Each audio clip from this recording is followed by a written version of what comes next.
நிலவின் தரைப்பகுதிக்கு அடியில் 200 அடி நீளமுள்ள குகை கண்டுபிடிக்கப்பட்டுள்ளது. அதை பற்றிய கதை.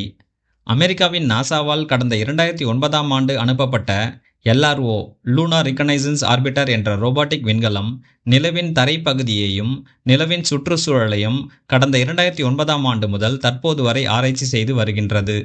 இந்த LRO ஸ்பேஸ் கிராஃப்டில் உள்ள மினியேச்சர் ரேடியோ ஃப்ரீக்வன்சி என்ற கருவியின் மூலம் கடந்த 2010ஆம் ஆண்டு கிடைத்த தகவல்களை தற்போது ஆராய்ச்சியாளர்கள் மீண்டும் அந்த தகவல்களை ஆராய்ந்து பார்த்துள்ளனர். 2010ஆம் ஆண்டு கிடைத்த அந்த தகவல்களின் மூலம் நிலவின் மேற்பரப்பை பற்றி ஒரு முக்கியமான இடத்தை ஆராய்ச்சியாளர்கள் கண்டுபிடித்துள்ளனர்.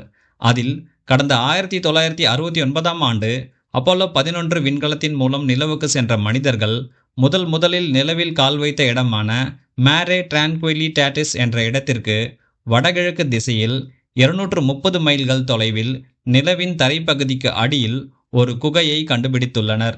இந்த குகை நிலவில் உள்ள ஒரு குழிக்கு அடியில் உள்ளது என்று கண்டுபிடித்துள்ளனர். இந்த குகை சுமார் 200 அடி நீளம் வரை இருக்கக்கூடும் என்று கருதப்படுகிறது. மேலும் எதிர்காலத்தில் மனிதர்கள் நிலவில் தங்கி ஆராய்ச்சி செய்ய தேவையான வீடாகவும் இந்த குகையை பயன்படுத்த முடியும் என்று நாசா ஆராய்ச்சியாளர்கள் கருதுகின்றனர். நிலவில் உள்ள கடினமான சூரிய கதிர்வீச்சுகளிலிருந்து இந்த குகை மனிதர்களை பாதுகாக்கும் என்று ஆராய்ச்சியாளர்கள் கருதுகின்றனர்.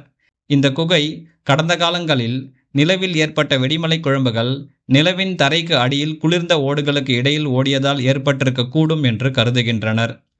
நாசாவின் இதே தகவல்களை ஜப்பான் நாட்டின் விண்வெளி ஆராய்ச்சி நிறுவனமான ஜாக்சா எனப்படும் ஜப்பான் ஏரோஸ்பேஸ் எக்ஸ்ப்ளோரேஷன் ஏஜென்சியின் விண்வெளி ஆராய்ச்சியாளர்களும் அவர்கள் நிலவுக்கு அனுப்பிய ககுயா ஆர்பிட்டர் மூலம் கடந்த 2009ஆம் ஆண்டு எடுத்த புகைப்படங்களின் வாயிலாக உறுதி செய்துள்ளனர்.